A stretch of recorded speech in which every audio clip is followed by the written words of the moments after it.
Welcome to Inspire Campfire, a podcast where ordinary people tell their stories of extraordinary adventure.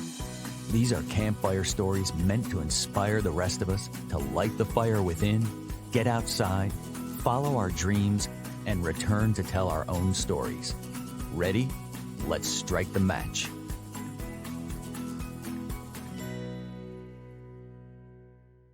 Welcome to the show. I'm your host, Scott Wurzbacher, and today we're going to hear a great campfire story steeped in a tradition that is hundreds of years old. The running of the bulls takes place in Pamplona, Spain every year, where millions of spectators watch thousands of people run with 6 bulls and 6 steer. My whole life, I've heard stories of people wearing the badge of having run with the bulls, wondering what it must be like, and frankly, why they would do such a thing. Chris Matsushige from San Diego, California, where he lives with his wife and son, is with us today. Chris is an artist whose work takes him all over the world. He counts Spain among the many countries he's visited on his travels, and along with many others, he wears the badge of having run with the bulls. Today, my curiosity will be satisfied as Chris shares his harrowing story and quite possibly answers the question, is this really something I want to do? Chris, welcome to the campfire. Well, thanks for having me. I appreciate it. I got an advance. My confession here to the listeners is I got an advanced listen to this story, and I was smiling ear to ear the whole time. I was on the edge of my seat. I cannot wait to share this story with people. It is so much fun. Chris, I want to just start with a little bit about you and your work and how your life has taken you to so many places around the world. Well, I started out when I went to school going into oceanography and business, and decided that that wasn't the route I wanted to go. So I thought about art, and that's what I went into. I started at Old Dominion University and ended up at Virginia Commonwealth University, where I acquired my BFA and went into graphic design and advertising. I did that for a couple of years before I was thrown into a position with a company that builds themed environments for zoos, golf courses, hotels, resorts, things like that all around the country and the world. So what that means is we build the habitats for animals in the zoos, the rockwork that you see, the waterfalls, the trees, the temples, the ruins, all those types of things. We faux that from a concrete medium. So we sculpt it, color it, and make it look like that to replicate it. I'm sure you've seen it at Disney, Cars Land, or Star Wars, or something like that. Those are going to be your probably most famous things that you would see. But you'll see them all over the place. And a lot of times, hopefully, you won't even notice, especially if you're at a zoo or something. Hopefully, it's just a natural backdrop for you where the animal lives. I love this. It's like the work is not necessarily tied to running of the bulls, although the work is what got you there. But like related to this podcast, Inspire Campfire, I mean, I think what's so cool is you're actually like creating these faux, like especially in aquariums and zoos and stuff, you're like creating these like faux environments for the animals to live in, to sort of recreate their habitat so that people that can't see them in the wild actually get to come and see that. So it's so cool that you're sort of recreating that environment in a protected setting. Exactly. And hopefully it helps with the animals too, to stimulate them to naturally assimilate into their natural environment without thinking that they're in a box. So that's of course part of the goal also. Yeah. And I think what's so fun too, I introduced you as an artist, but it's kind of like a cross between construction and art, really. I mean, artisan, right? Yeah, exactly. It's very cool. No, it is. There's not many places there's not much you can do, period, that gives you a canvas like this does. When I was working in graphic design advertising, it was very interesting. It was very captivating. But I found that doing the type of work I do now, where your work is going to be around for decades instead of lining a bird cage the next day. So I think that's something that also inspires me when you're creating something. You know that maybe someone's not going to see your ad the next day, and then it's gone. But sooner or later, there's a chance they might see your work that you do somewhere else because it's up for 50 years. Yeah. So you've done work all over the world, which is part of how you've had the ability to travel and see so many different places. Just for people listening, I'm curious, like, where are some places that people might see the mark of Chris Matsushige? Oh, well, shoot. There's a lot of places. A company that I've worked with a couple companies that were rather large, and they did a lot of traveling. I mean, it started out in Virginia at the most probably unseen place, and that was a putt-putt course in Chesapeake, Virginia. Cool. And when I started on that job site, I had no idea what was going on. Even as we were doing it, it was close to the end, and I still didn't know what was going on. And then all of a sudden, it just kind of came together, and I was like, oh, wow, that's pretty awesome that these guys could just come in and with their artistic talents create something that enthralled me as an artist. I mean, when I started that, I had no idea what the company did. I just took it on as a job of interest, and I needed a job at the time because I had slowed down a lot in the graphic design sector. Then when I found out what it was, it completely drew me to them because not only was it art, but I always wanted to do travel.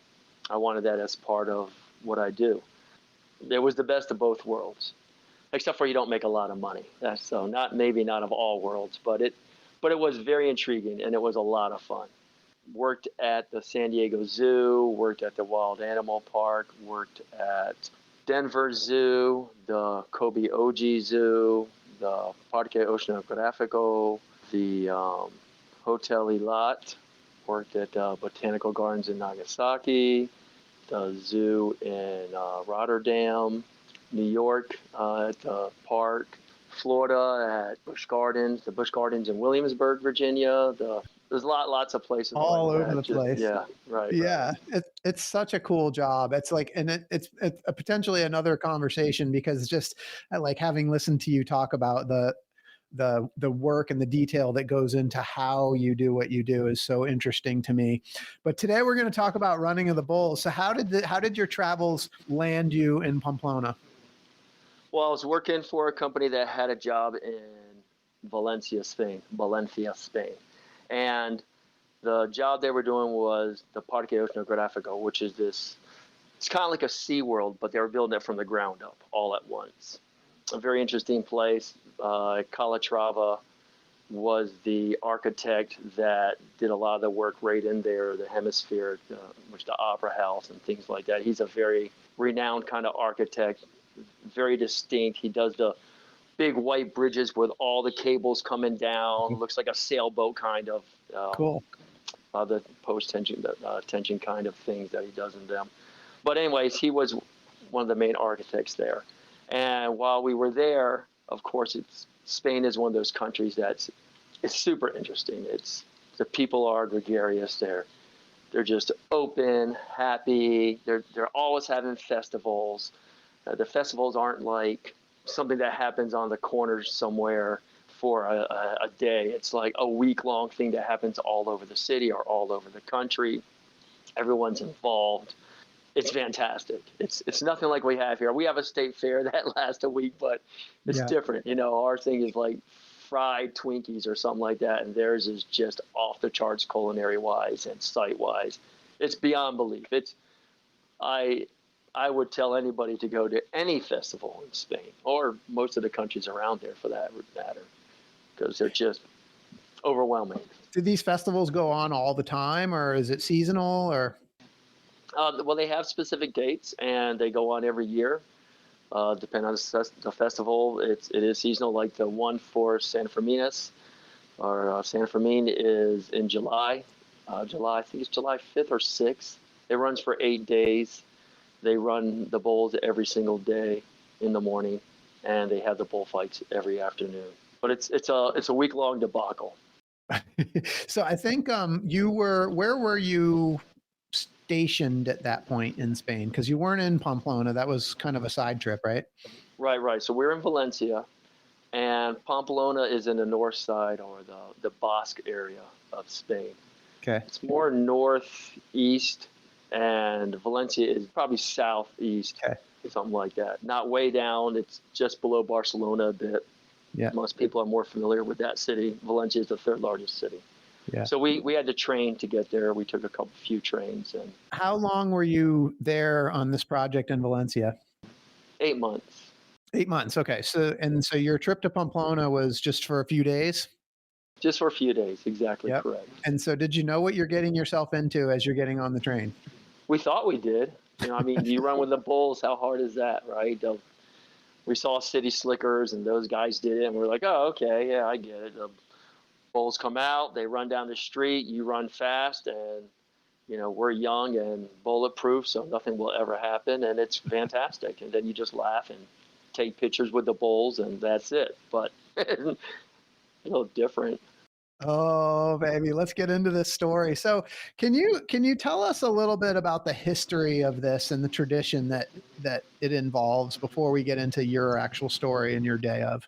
It used to be that the breeders, the cattle ranchers and stuff had to get their bulls to market and to fights, and they would bring them through the town. And when they brought them through the town, they wanted to get through the town as quick as possible. And in doing so, I mean, this was, God, I want to say this is back in like the 14th century. Yeah. And then in the 16th century, I think it just started developing more. Obviously, if you're more of a buff on this, you'll correct everything I say. But as they would bring them through town to different towns, and notably this one, the bulls would be running and they'd try to get them fast. And young guys in their bravado would try to show off and run in front of them or run with them. And it became more and more of a thing. As it became more and more known, more and more people did it, and it just kind of grew in popularity, like anything else. So it became this distinct thing, and it coincides with this San Ferminus festival, which is where they honor their patron saint, San Fermin, who was martyred.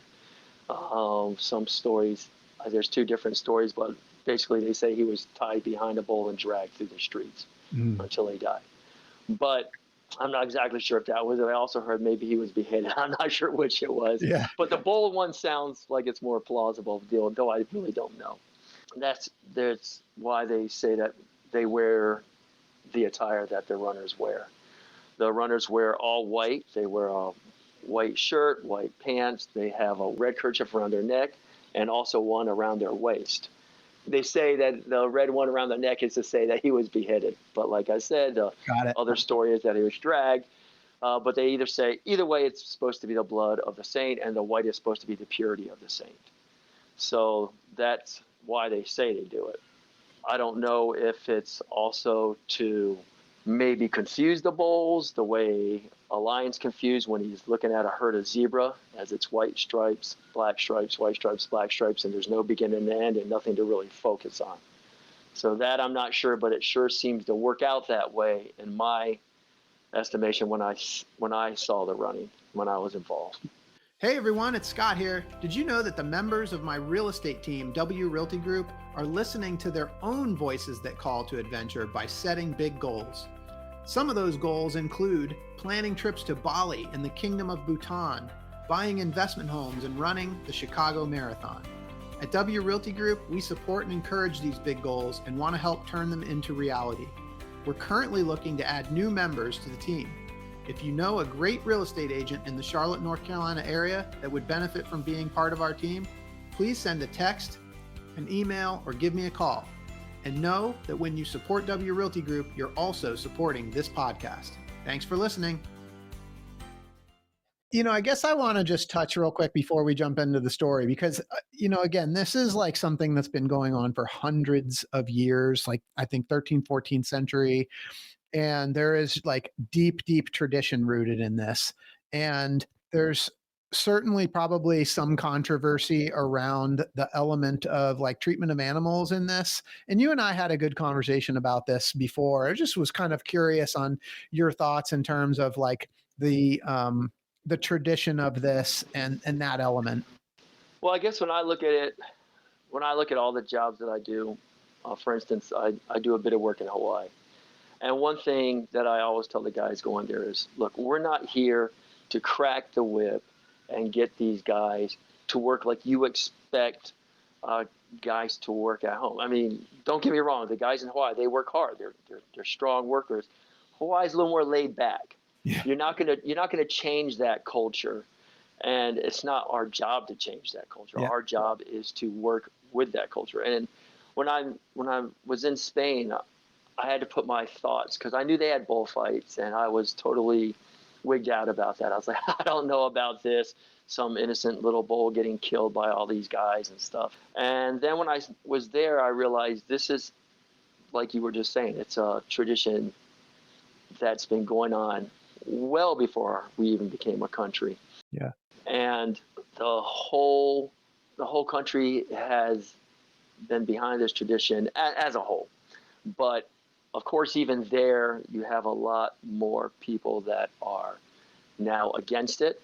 Mm-hmm. And the people against it are growing more in number, as traditions do. A lot of traditions slowly fade away, their traditions. Yeah. But it's still strong and it still goes on. Also, I know that when I look at what happens to the animals, it's not a painless death for the bull, not by any means. It's definitely painful.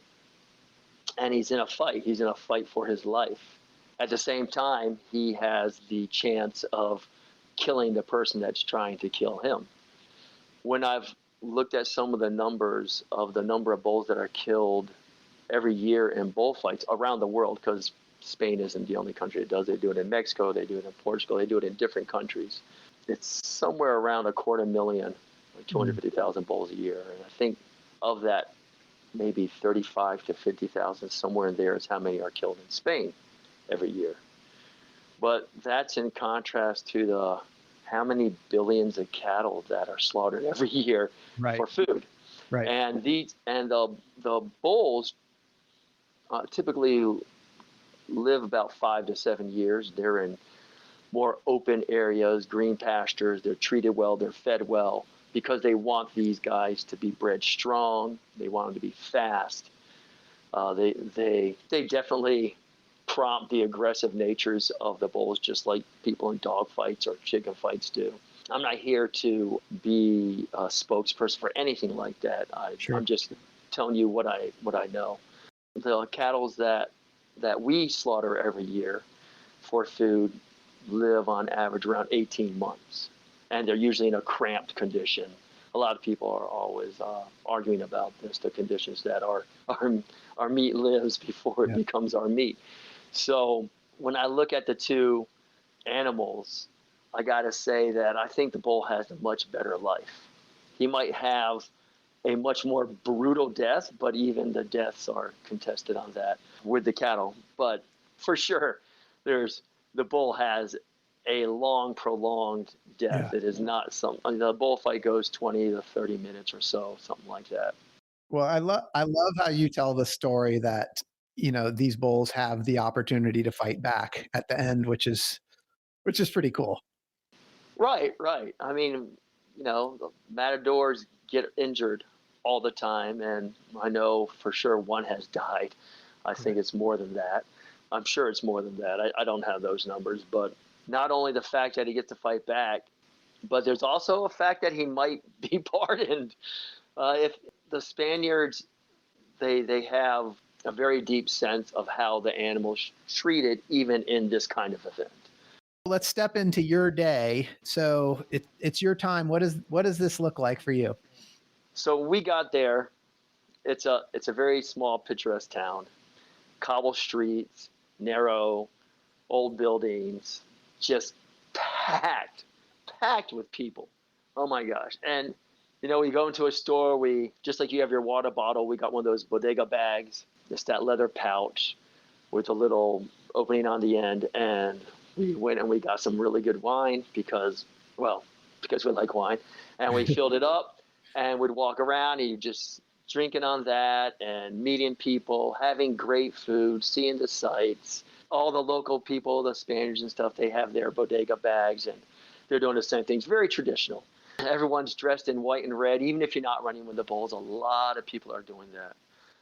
Most people are doing that. It's just part of the festivities. Yeah. I mean, as you're going along, I remember this one time, these young guys come up to us. They got their bodega bag and they see ours, and they're like, hey, try our wine and we want to try yours. And I'm like, sure, why not? So I take off my bag, I give it to them, and they're all like just squeezing it, like, they're killing it. And they give me their bodega bag. There's like 3 drops in theirs, and I'm just like, all right, guys, thanks. But I mean, it was great. No big deal. We just go get more wine, fill it up again. But They knew what they were doing. But right. But it's like I said, the people are very gregarious. They're outgoing. They're not like Americans where we just walk by. We say, hey, how are you? Right on the street. We don't know you, but we're very friendly that way. Hey, how are you? Going all right? Yeah, great day, great weather. But we're not there to have a real conversation. Whereas there, I know I passed a lady one time, and an older lady and her daughter. As I passed, I said, hey, how are you doing? Well, in Spanish, it's like, ¿qué tal? And she goes, my Spanish is horrible, but she goes, do I know you? And I said, no, I was just saying hi. She goes, why are you saying hi to me? I don't know you. And she must have been like in her 80s. And I said, well, it's just something we do. I said, in my country, we kind of just give a greeting to whoever we see. And at that point, she's like, well, who are you? So I tell her who I am. She goes, well, what are you doing here? And I tell her about it. Pretty soon, 45 minutes has gone by, and I'm giving her my short life history, and she's telling me about her house, and it's just not the way it is. For us, we're just more like, hey, how are you? And we're gone. We're on our way, and we don't even think about that person ever again. So it's a different kind of culture like that, but at the same time, it's a little more. It can be a little more standoffish also. Got it. Americans tend to be quick to be open, and I think they're a little more reserved for that. But when they do, of course. Makes sense, though. Yeah, it makes sense, the initial interaction, and then the fact that like once you had her, you guys were in a conversation for a while. Exactly correct. So during that day, like I said, we were eating at great places. In the afternoon, we went to the bullfights. I would go to them in different places. The town I was in, Valencia, they have their own, Plaza de Toros, the bull ring, and I would go there. Like I said, the first time I was very skittish about it. Then after studying it and just understanding it better and understanding how the people felt, then I ended up with a different perception. And it was one that was a little more accommodating to what they were doing. Mm-hmm. It doesn't mean that I'm totally accepting to it, sure. But it's one of those things that I'm not going to change their culture, but I am definitely enthralled with different cultures, and I want to study all aspects of it and see them. Yeah. So take us to the actual event. Okay. So the bull run starts at like 8 a.m. So it's a early morning event, and it's good because people are fresh, but also because this is a festival of debauchery. It also means a lot of people are hungover, or worse yet, they're still drunk, just flat out drunk. Okay. But most people, I would say, are pretty fresh, because even though the crowd starts out packed, so packed, it's like a Tokyo subway. You can't even move. You can't bend down to tie your shoe. It's that packed in there, because the route that you're running, which is about just a hair over a half mile, it's narrow, and the adjoining streets, the cross streets, are all boarded up, with barricades, with little walls of wood that keep the bulls from going through it, but wide enough as a runner you can jump through it and escape if you so want to. Okay. Or climb up it, just anything to get away from the bull at that point. Yeah. Right. So the bulls run a lot faster than we do on average, that's for sure. They're running 15 to 20 miles an hour, I want to say. They weigh around 600 kilos on average, right in there. So 1,200, 1,300 pounds is probably average. I think we were talking earlier, and the rodeo bulls are heavier than that. They usually start more at that and end up somewhere 15, 1,800 pounds. They're big. Yeah. They're big animals. And rodeo bulls fight for years, where these guys fight a day, one fight. That's it. Yeah. But the bullfight starting in the morning at 8. They send off a rocket right off the bat. Well, first off, at nighttime, I believe it's in the evening, the bulls are brought from wherever they are by pasture, wherever, from a truck and over to the corral at the beginning of the run. And there they stay. Then at 8 o'clock, a rocket goes off saying they're opening the gate. And then another rocket goes off saying the bulls are all out. They're all on the street. And the bulls run from there through this little more than a half-mile course, straight up the street to a big plaza, big open area. And then that plaza narrows down and turns left and comes into a real sharp curve that turns right up the, I want to say it's called the Estafada, which is this main street that runs straight to the bull ring. And when it gets to the Plaza de Toros, it narrows again at one point onto this little bottleneck and then goes into the ring. When the bulls start running, when you're in there all crouched up, the reason you're all crouched up is because the last part of the run, the part that goes to the Plaza de Toros, that part is barricaded by guards. They don't let the people pass that point until things start moving. So they don't want people running to the ring early. Okay. You're just standing there, and at this moment, everyone's all excited and stuff. But then as the time gets closer and closer to the start of the race, people kind of start sobering up. They start having second thoughts. They're like, what am I doing here? Maybe this is stupid. And it starts to thin out by those people too. For sure, the number of people that are running, I don't know about today, but it's mostly Spaniards, I would say.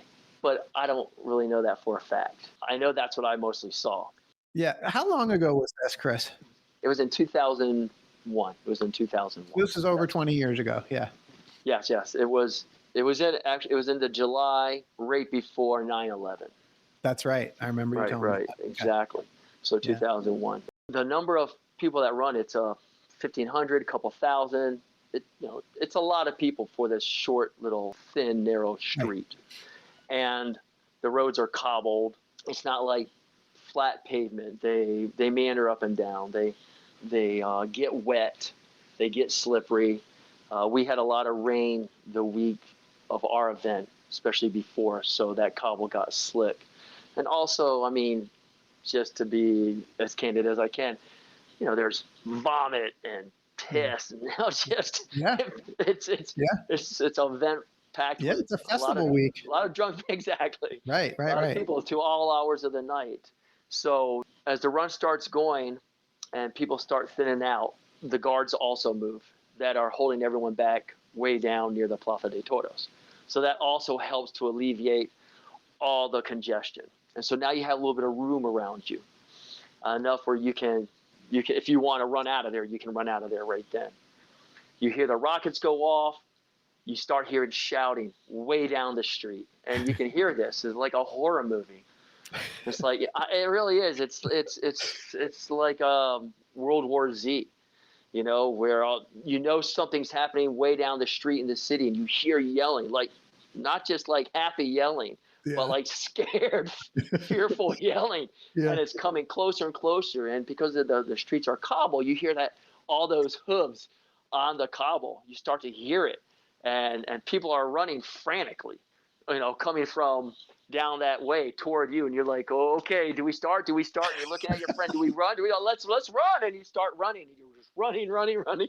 All these people are coming behind you. Pretty soon, everyone's running, and it causes a natural panic in you. Yeah. You're like, oh my God. And you hear the sound. It's pretty nuts. You start hearing it louder and louder.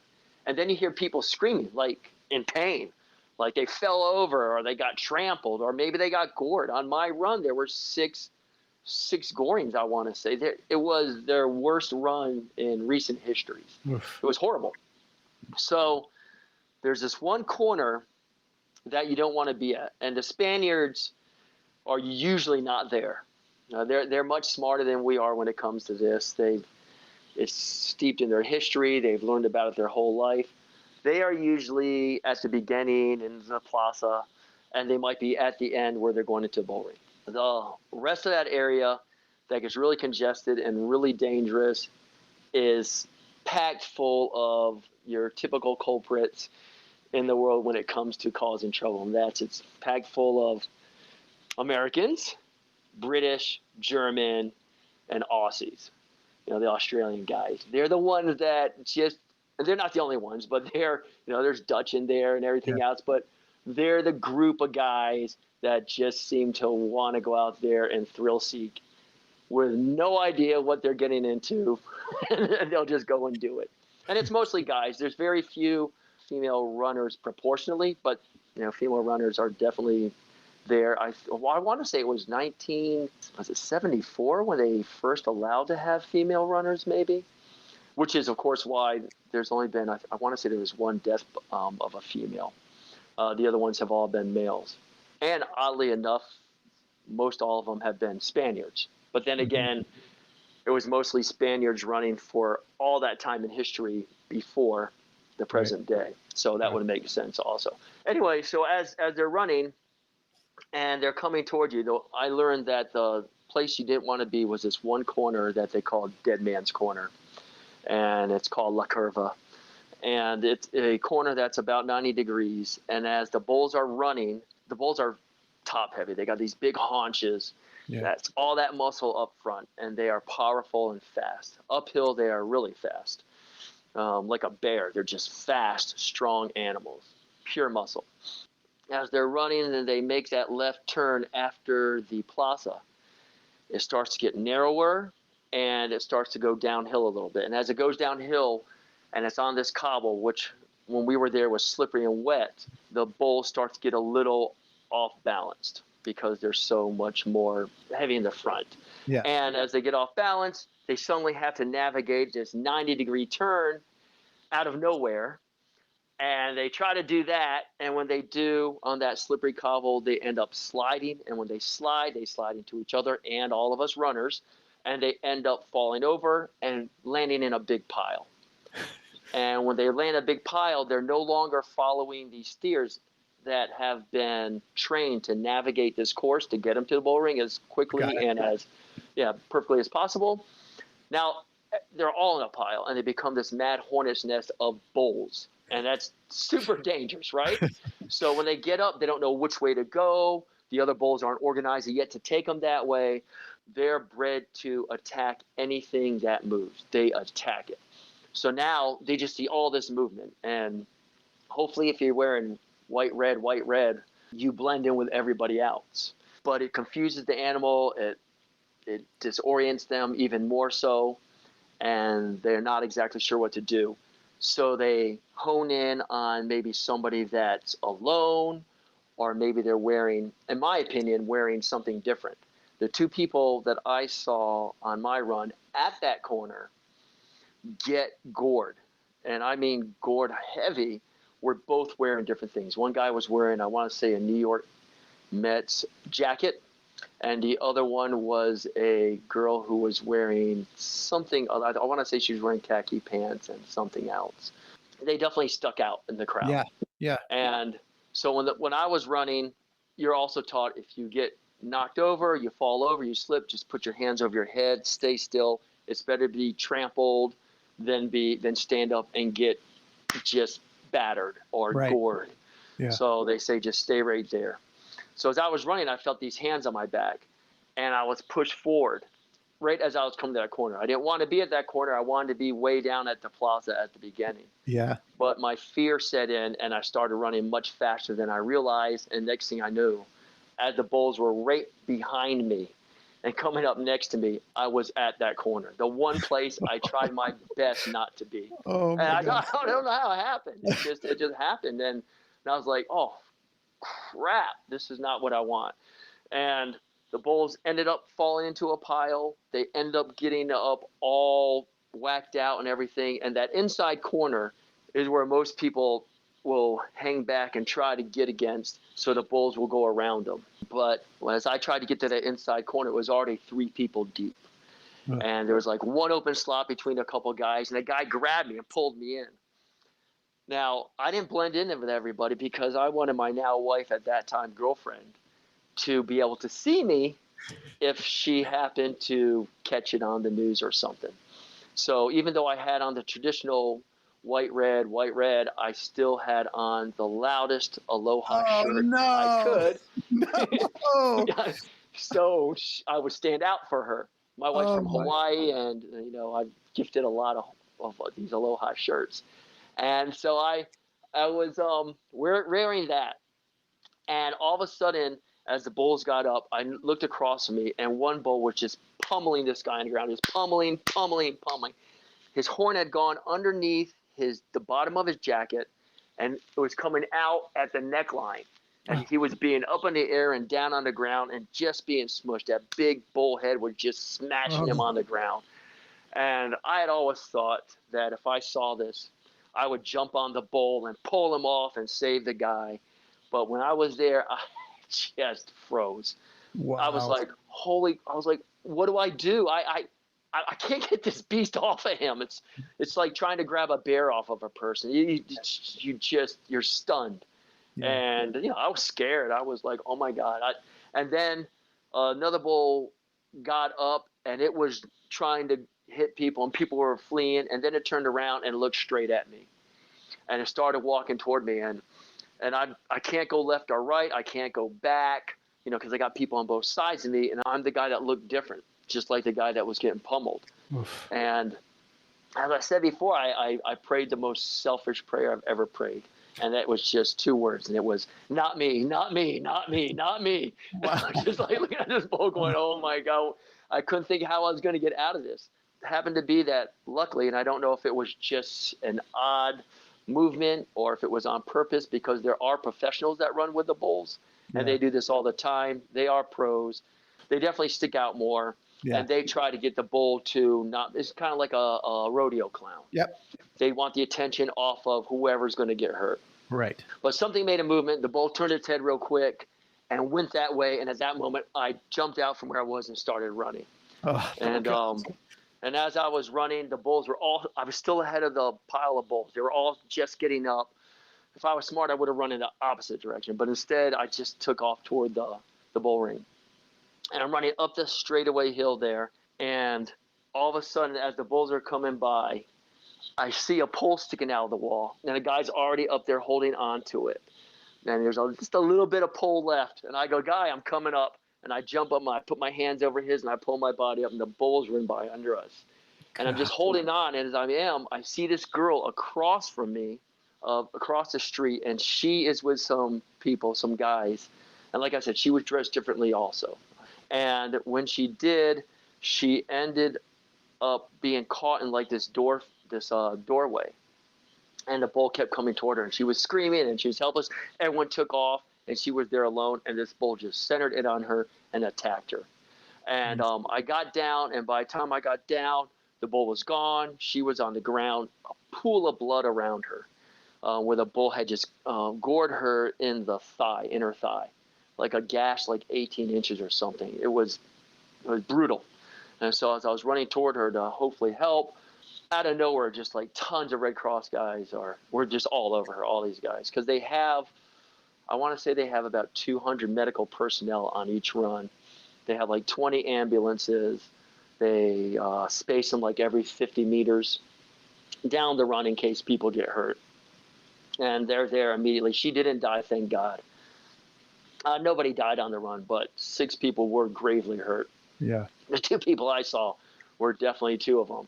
So then I ran the rest of the way, and at that time, I didn't see this part because I was down at the other end of the street, but they get to where the street really narrows and bottlenecks. I want to say something like 11 feet wide.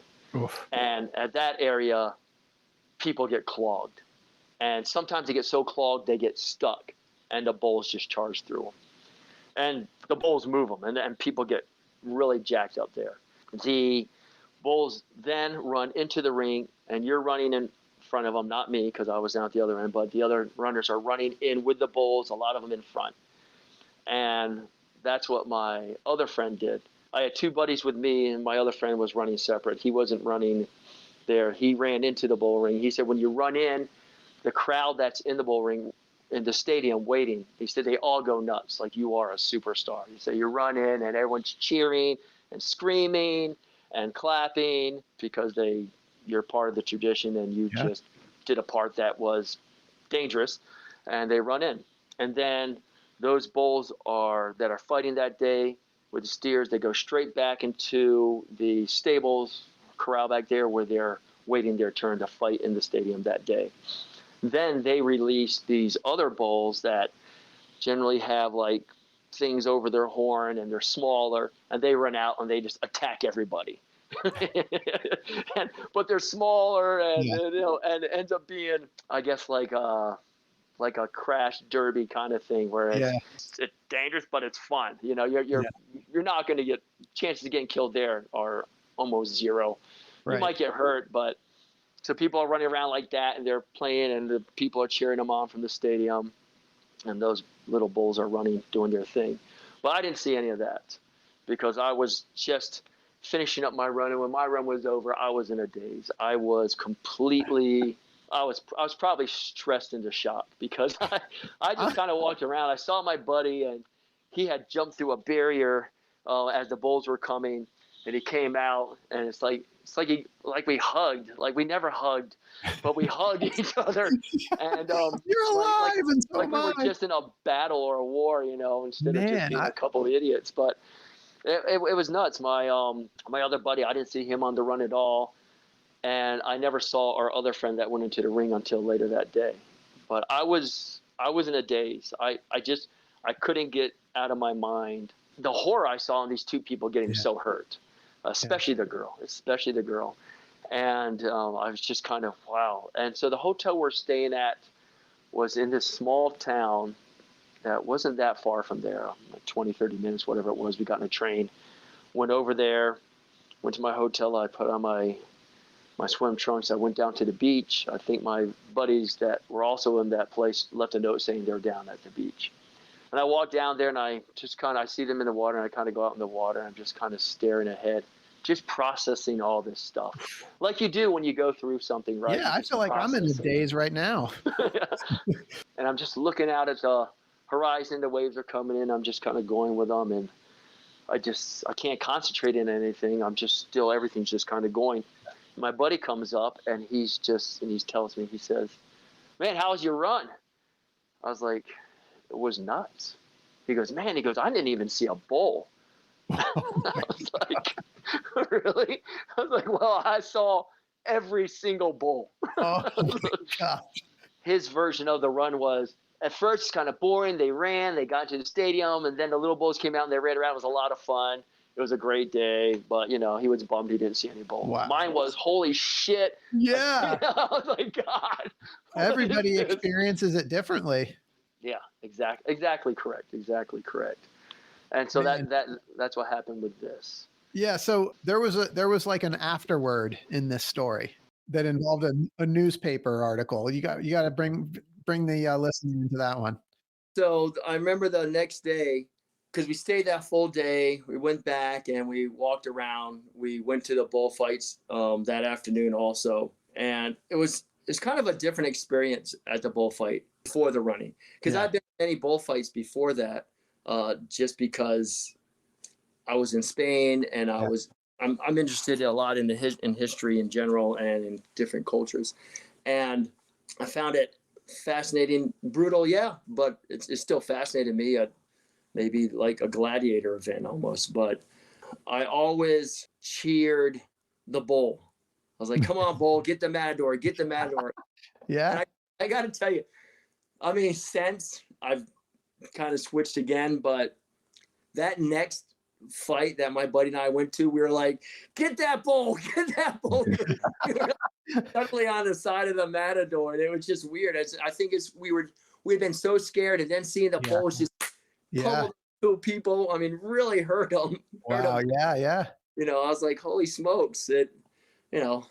These bulls don't mess around. It was something else, and I know that there's a lot of controversy. And like I said, I wasn't there to win any battles or take any sides. I was there to see and understand and get completely just immersed into the culture to see what it was about. Totally. Because if you don't do that and you just come at it, if you're totally against anything like this and you come at it from an outside perspective the whole time, then you will never have a clear understanding of what's really going on. And then there's no common ground. There's no way you can say, "Hey, we understand what you're doing. maybe you can do this. And they can say, hey, I appreciate your point of view, but maybe you have to understand this about the bulls and the hamburger you just ate before you started talking to me about it. I think it's important to get immersed into a culture to the point where you are trying to live it through the eyes of the people that have traditionally been there. Absolutely. Yeah. So I think that's the one part that I tried to take from that. I know that after the bullfight and after that night, the next morning we woke up, we left, and we went down to the train station, and we see these British guys, and they're coming toward us, and they're like, hey, San Ferminas. And, we're talking about the runnings. They go, yeah, we ran. They had run also, and we were trading war stories and everything. And I said, at one point I fell.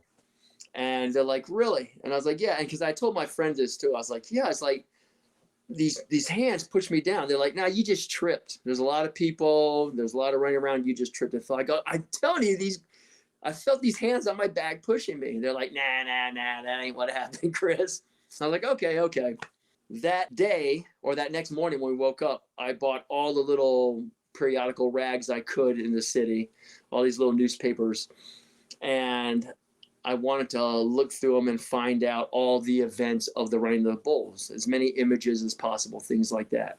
On the cover of one was that guy in the New York jacket just getting jacked up. I think it was like this, and the horns coming out, right above his zipper, and it's coming underneath, and he's just like, ah! And I'm looking at it, and all of a sudden I see, because luckily it was a color photo, my bright Aloha shirt. And you can see me from the back as I'm falling over, and these two guys have their hands on my back as they're falling. And they're both pushing me. So I was showing my friends the proof. I was like, see, look. And, you can't see my face, but it's an unmistakable shirt. And so I was showing the Brit. So I was like, yeah, I said, I actually got in the paper, and I was showing them. They go, that's you, huh? And I go, yeah, that's me. And they go, that's not you. And I go, it's totally me. And so I open up my bag and I pull out the shirt. And Oh my gosh. Oh my God. It's insane. Chris, like I have so many questions, but I like the first one is like, why do people do this? If there's so much, why do so many people do this? If there's so much, possibility of getting hurt like that guy. I can't say today why they do it, because today everything is broadcast. It was just something that, because we'd heard about, my friend said, well, let's go check it out. Let's go do it. And it wasn't something that we heard about a lot. It was just something we heard about. So when we were there, we went up there, and, we're young. We were all in our 20s and 30s, young guy, thrill seeking, trying to get adrenaline rush. And it sounded very traditional, very cultural. And we were super interested in that too. And that's why we did it. As far as today, I think that it's just like anything else. Everything else in the world is more well-known today, everything. Yeah. So I think people can look at it, they can research it like crazy very easily and make that kind of decision. What were your lessons that came out of this experience, if any? I'm sure you have many. I learned that it's so easy to get hurt, that no matter how in control and how prepared you are, there's so much more around you that, especially in a dynamic situation like running with the bulls, that can impact you. Who knows what the guy next to you is going to do? He bumps you, you're dead. Who knows, right? I just learned that you really have to take stock of a situation like that before you go into it, because it's so easy to get hurt or die. There's things that we do all the time that we don't think about, that our life is in danger, right? You get up in the morning, you get in your car, you're on the highway. It's dangerous. Yeah. It's dangerous, but it's a very controlled environment. Running with the bulls is anything but controlled. They do what they can, but basically you're running with a bunch of bulls in a narrow alley. There's not any pretty way to do that in a safe fashion. So I think you really need to research things like that before you do it, because people that just are having a good time, having a vacation, going to San Fermin, all of a sudden they're dead or in the hospital, or just tragically injured for life. So it's a lot to take stock of, especially as you get older and you have kids and responsibilities. Oh yeah, for sure. What goes through your mind when you think, it's just 20 years ago, like when you look back, like you just mentioned, like getting married, having a kid, like when you look back, do you kind of go, what was I thinking? Or do you look back at it like, what's your experience of the nostalgia of the event? I'm glad I did it. Yeah. Totally glad I did it. I know it's not the type of, it's not something I brag about or anything like that. It's just, it never comes up. Yeah. Yeah. Unless someone's talking about Spain or talking about bowls and they're talking about bullfights and then or getting on festivals or something, then maybe it comes up. But besides that, it just never comes up. Back then, it was just thrill-seeking thing. But we still do. I mean, I'm at an older age, advancing in my years. But you still do stuff like that, right? There's still things you do that are kind of stupid, because they're a lot of fun, and even surfing. I mean, something that is just a normal sport, but you're in the water and there are sharks. Yeah. People get bit every year. Yeah. All the time. People die and people drown and people get hit in the head. And, it's a very dynamic thing, but it's a very thrilling thing. And people do it no matter what. And they do it every day. Yeah. Like every day, there's guys that go out every day. If I could go every day, I'd go every day. But there's dangers in it, and you do it. But there's also, it's a much more controlled environment. Obviously, you can't control the sharks, but you're going to be with the bulls in the running of the bulls. You might go surfing 1,000 days and see a shark maybe once, but they're there. You just don't see them, or maybe they're not going to be in that area or something like that. So it's definitely not as pronounced as running of the bulls. I think that looking back, if I had to say, would I do it again? The answer is yes. I would do it again. I would just be smart about it. I would make sure I did not end up at the dead man's curve. So Chris, like this is an epic story. And even if it's just like a short film of the running of the bulls, like at some point Hollywood is going to want to make a movie about you and your story of running with the bulls. And I want to know, when they make this story, who's going to be the actor that's going to play you in your movie about running with the bulls? I have no idea. I would hope it'd be someone my age and my height. So I'd probably have to say Tom Cruise. Tom Cruise. All right. I love it. I mean, and he'd probably do the stunts himself, right? He'd probably actually do it. That's all. I love it. What's your movie going to be called?